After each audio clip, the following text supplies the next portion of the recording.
Hackeado por protestas populares y por la pérdida de apoyo de sus aliados políticos, el presidente Michel Temer afronta su peor momento definitivamente. Hay 13 pedidos de juicio políticos en el Parlamento y 3 expresidentes están estudiando la posibilidad de una sucesión. ¿Quién será el candidato? Todavía no se sabe. Vemos el informe y lo analizamos con un invitado especial. Durante a manhã, a confusão em Santos continuou no centro da cidade. Sin pausa, los brasileños asisten al resquebrajamiento de la clase política del país tras los sucesivos escándalos de corrupción. Esta vez, el presidente Michel Temer, que reemplazó a Dilma Rousseff luego del impeachment, quedó mortalmente herido ante la evidencia de una escucha que sugestivamente publicó el diario O Globo, que luego llegó a afirmar que Temer estaba listo para renunciar, lo que finalmente no sucedió. En la grabación difundida, el jefe de Estado avala los sobornos al ahora detenido Eduardo Cunha, artífice de la caída de Dilma Rousseff. Y la revelación de las escandalosas conversaciones dejaron al descubierto una trama criminal que no parece tener límites. Pocos días después de la difusión del diálogo de Temer, la Policía Federal arrestó a otros de sus asesores, el ex gobernador de Brasilia, Tadeu Filipelli, involucrado en el desvío de fondos públicos. Filipelli fue apresado junto a los ex gobernadores Agnello Queiroz, José Roberto Arruda y otras 7 personas, todos presuntos favorecidos de un esquema de corrupción en la sobrefacturación de las obras del Estadio Nacional Mané Garrincha. Y al día siguiente renunció otro de sus funcionarios de confianza, Sandro Mabel, alegando cuestiones personales. E o que foi dito, volto a dizer, no áudio, que de resto está sendo impugnado por eventuais, ouço até mencionar que houve mais de 50 edições desse áudio, tenta macular não só a reputação moral do presidente da República, mas tenta invalidar o nosso país. Mas eu digo com toda segurança, o Brasil não sairá dos trilhos. Eu continuarei à frente do governo. Muito obrigado ao senhor. El Partido de la Socialdemocracia Brasileña, aliado del oficialista PMDB, también fue golpeado por las grabaciones. Su presidente, el senador Aécio Neves, fue grabado solicitando 2 millones de reales al presidente del frigorífico JBS y ahora arrepentido. En definitiva, un panorama demasiado alejado de la promesa de Temer de liberar al país de la crisis de corrupción. La caída de Temer, un secreto a voces, fue demorada a raíz de una serie de febriles negociaciones y con un aporte de último momento del Supremo Tribunal Federal, que decidió aplazar las deliberaciones sobre la apelación presentada por el presidente hasta aclarar si la grabación fue manipulada. Sin embargo, Temer aún pende de un hilo y la amenaza de abandono de su gran aliado político, el PSDB, sería quizás la estocada final para su gobierno, aun cuando esa salida no podría atenuar el enorme impacto político de la caída de Aécio Neves para los tucanos. El reclamo de elecciones directas anticipadas mediante una enmienda constitucional calienta las calles, como en Brasilia, donde hubo incidentes e incendios de edificios públicos, por lo que el gobierno decidió reprimir con el ejército.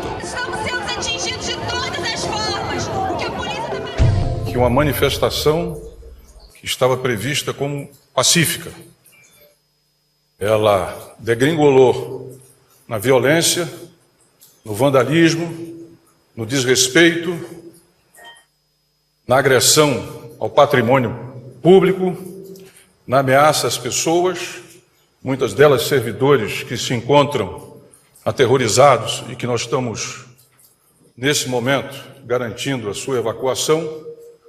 O senhor presidente da República decretou, repito, por solicitação do senhor presidente da Câmara, uma ação de garantia da lei e da ordem. La presión de aliados y asesores obligó a Temer a retroceder en pocas horas y anular ese decreto que dañó aún más su alicaída imagen. Pero la corporación política ya negocia la transición. Según el diario Folha de Sao Paulo, los 3 expresidentes, Fernando Henrique Cardoso, del PSDB, Lula da Silva del PT y José Sarney del propio oficialista PMDB se están reuniendo para definir un gobierno post-Temer que llegaría a través de la vía constitucional de una indirecta con la elección en un plazo de 30 días de un mandatario interino hasta el 1 de enero de 2019.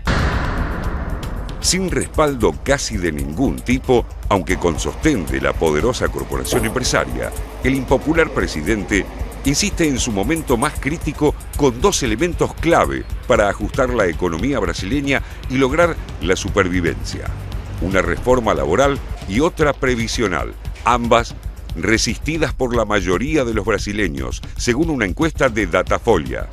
El final de Temer parece sellado, solo resta saber cuándo ocurrirá.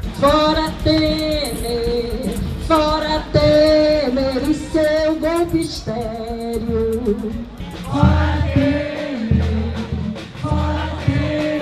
e seu golpe estéreo. Le dijimos que íbamos a analizar lo que está pasando en Brasil con un invitado especial y está con nosotros Márcio Resende, periodista que trabaja para RFI para Brasil y también colabora con No Estado. ¿Cómo estás, Márcio? Gracias por visitarnos. ¿Cómo estás? Sí, de un gusto estar acá. Lo mismo para nosotros. Recién fuera del aire, mientras veíamos el informe, yo te preguntaba, casi en forma personal, si todavía confías en algún político en Brasil. Me gustaría que nos contaras un poco cómo se siente eso cuando uno ve que están toda la clase política involucrada en hechos de corrupción.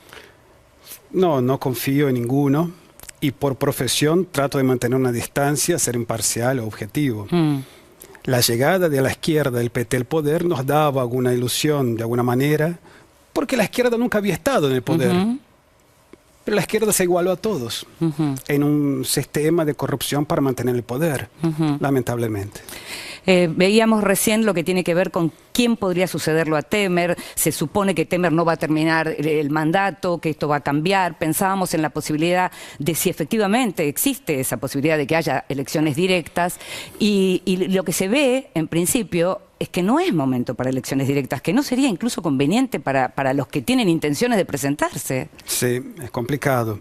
Mira, existe la posibilidad de elecciones. Constitucionalmente se habla de elecciones indirectas. Si renuncia a Temer, indirectas, porque ya pasó de la mitad del mandato, ¿no es cierto?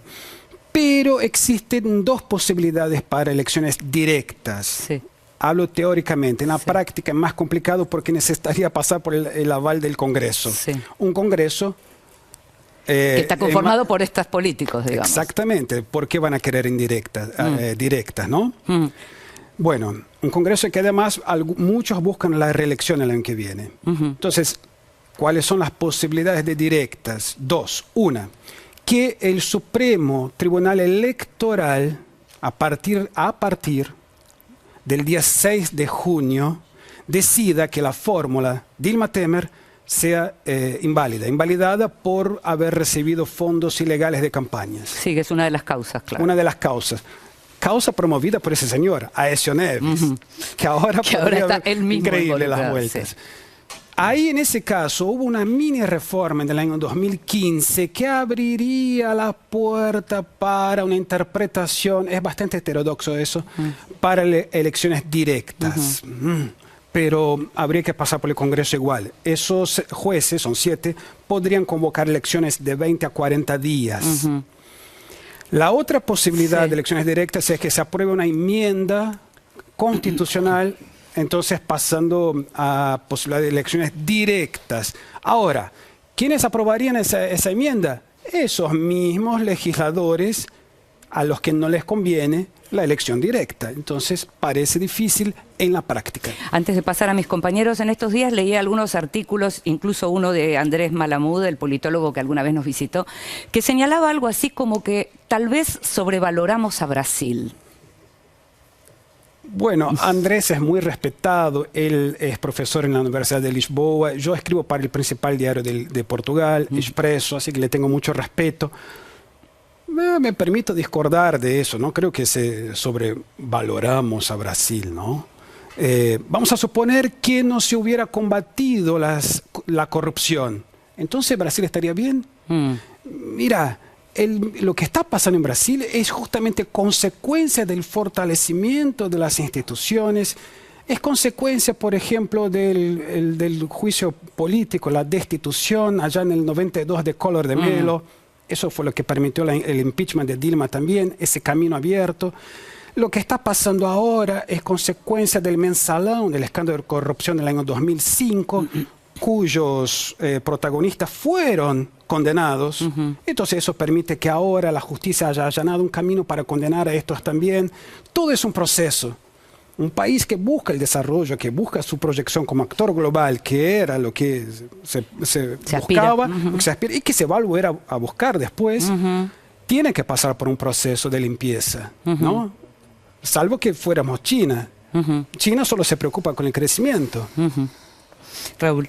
A ver, Marcio, aprovechando tu presencia, te pregunto sobre algunas cosas que se comenta mucho, pero se comenta en realidad con poca información, o por lo menos aparentemente es así. La relación de Michel Temer con los grupos de poder económico. Se dicen que sigue siendo su principal sostén, otros dicen que le soltaron la mano. Se dice que las reformas previsional y laboral que está impulsando el Congreso son la moneda de cambio que tiene Temer para lograr este apoyo. Yo te quería preguntar en dos aspectos. Uno, ¿cuál es el vínculo que hoy todavía existe entre esos grupos de poder económico y Michel Temer? ¿Y qué poder tienen estos grupos de poder económico también para incidir en cuál va a ser la salida política de Brasil post-Temer? Mira, yo creo que eso es crucial lo que estás diciendo. Podríamos separar que lo que está pasando, ese ajedrez político que está pasando en Brasil, hay dos cosas. Vamos a entender las cosas entre gobierno Temer, con esos aliados, grupos económicos, etcétera, y la oposición, ¿sí? Temer es igual a reformas. Sin reformas no hay Temer. Temer está para aprobar las reformas. Si las reformas están cuestionadas, su posibilidad de que sean aprobadas, Temer no tiene sentido de estar, ¿sí? Entonces, ¿cuál es Temer está con una base, y después tenemos que separar otro capítulo que es la base aliada de Temer. ¿Cómo se apoya Temer? Entonces, Temer está apoyado en una base aliada entre su partido, el PMDB, y el PSDB. PSDB es el partido de Fernando Henrique Cardoso, Aécio Neves, que ahora está muy complicado, y otro partido más. Bueno, esa base está con problemas. Entonces, Temer es igual a reforma. Después, los empresarios, los grupos económicos apoyan a Temer porque va a aprobar las reformas. Ahora, si esta crisis se estira, ya no va a haber más apoyo económico. Ese fue también uno de los motivos para sacar a Dilma. Que el proceso de recesión se iba a estirar hasta el fin de su mandato, entonces saquémosla ahora. Hubo 3 componentes para sacar a Dilma. Otro, que estos que ahora apoyan a Temer estaban muy implicados, estaban muy complicados, entonces querían frenar la operación Lava Jato. Y el tercero es que mientras estamos hablando con todo esto, venían elecciones municipales, no sé si te acordás del año pasado, y necesitaban fondos ilegales de campaña. Te está contestando que sí, que la clase empresaria interviene definitivamente. Entonces, ¿cuál es el tema? Sí. Temer es igual a reformas. Si no hay reformas, ¿cuál es el sentido de Temer? Ahora, Temer no quiere soltar el poder. Temer quiere entrar por la historia como el presidente que tiene 76 años, no va a ser más candidato a nada. Quiere entrar por la historia del presidente que ordenó la cosa, puso Brasil de vuelta al carril. Fíjate que en su discurso ahí, mientras se escuchaba, dijo, estás nos trilhos, o sea, estar en el carril, el país encaminado en su carril. Bueno, quería salir con esa imagen, ¿no? De reformista, ¿no es cierto? Un reformista que puso Brasil de vuelta en carril. Después, él no puede renunciar, porque renunciar sería convalidar que es culpable. Él inclusive dijo eso. Otra cosa es que si renunciaba, ahora perdía los fueros y podría ir preso. Entonces está negociando, muchachos, yo solo salgo si hay otro nombre, 1, para que siga las reformas, 2, yo no voy preso. Marcio, una consulta que nos sorprendió la semana pasada o la anterior cuando se conoció el famoso audio de Temer, que es que lo había difundido la red Globo, digamos, ¿no? Entonces yo lo que te quería preguntar es lo siguiente, en función del comportamiento de los medios que en general apoyaron el impeachment a Dilma, por lo menos los medios más grandes, digamos, y que ahora, por lo menos la Globo, que es el medio más grande, la red más grande, el grupo mediático más grande, parece, de hecho pidió la renuncia de Temer en una editorial. Cuesta desde Argentina entender ese panorama. ¿Cómo lo podés explicar, digamos? ¿Qué cambió? Si es que cambió. Bueno, eso pone en cuestionamiento todo el discurso. Con esto, el Partido de los Trabajadores, el PT, quedó bastante mal parado, ¿no? Porque el impeachment era una persecución contra el PT. ¿Y ahora? No, pero la delación premiada es una herramienta que tiene el poder para... ¿Y ahora? Entonces, dejó, ¿no? Al día siguiente, el PT estaba diciendo, no, ahora sí, todo esto es verdad. Entonces, dejó mal parada la cosa. Dejó mejor el periodismo, que quedó con aire de imparcialidad, tanto para uno como para otro, ¿no? Yo creo que hay el columnista Lauro Jardim, hay que darle todos los méritos, del diario O Globo, fue el quien anticipó eso, que se venía igual, pero él anticipa eso. Entonces, bueno, sí, ahora los medios están de alguna manera pidiendo, yo creo que están pidiendo institucionalidad. Y si esta crisis sigue, vamos a tener el mismo problema económico que decía antes, se podría volver a la recesión. De hecho, Marcio, hay una posición encontrada entre O Globo y Folia de San Pablo, es decir, los intereses de San Pablo están muy bien representados, ahí están las reformas, digamos, y O Globo va por otro lado, Río de Janeiro y San Pablo.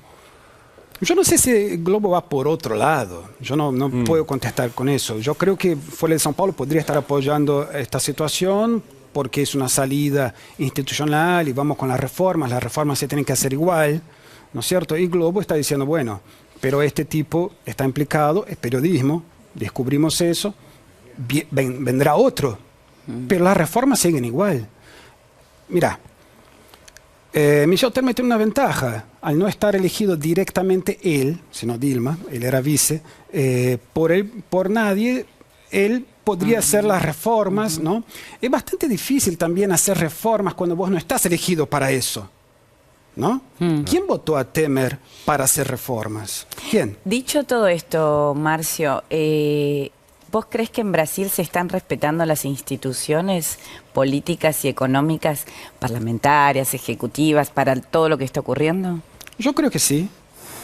Y por eso nos estamos enterando de eso. Sobre todo una parte de la justicia, ahí en primera instancia con el juez Sergio Moro. También la Procuración General está funcionando muy bien, ¿sí? Con Rodrigo Janot. Y el Supremo Tribunal está convalidando todos los procesos directamente. Es la Corte Suprema, porque todos estos tienen fueros, ¿no? Entonces es la Corte Suprema la que trata eso. Entonces sí, esas instituciones están funcionando bien. El Congreso ahora constitucionalmente tendría que convocar elecciones indirectas, eso también sería funcionar bien. El que no quiere soltar el poder es Temer, pero es un gobierno terminado en la práctica. En teoría, cuanto más tiempo él tarde en reconocer eso y en salir, más complicado se vuelve la economía y si su situación para él incidir en el proceso de recambio. De quién queda en su lugar. Te agradecemos muchísimo, Marcio Resende, la verdad que nos ilustraste muchísimo sobre todo lo que tiene que ver con Brasil. Muchas gracias y mucha suerte además. Gracias, Cindy, gracias a ustedes. Nos estamos yendo a una nueva pausa, estamos hasta las 2 de la tarde. Cuando regresemos, estaremos con los siguientes temas. Primera gira de Donald Trump. El presidente estadounidense culmina su primera visita internacional, inaugurando una nueva etapa en las relaciones con Medio Oriente, Europa y sus aliados de la OTAN. Y también cuando volvamos, más ajuste en Grecia. El gobierno de Alexis Tsipras propone nuevas medidas de austeridad para acceder a la tercera entrega del rescate financiero de la Troika Europea. Se lo contamos en instantes, luego de la pausa, ya volvemos.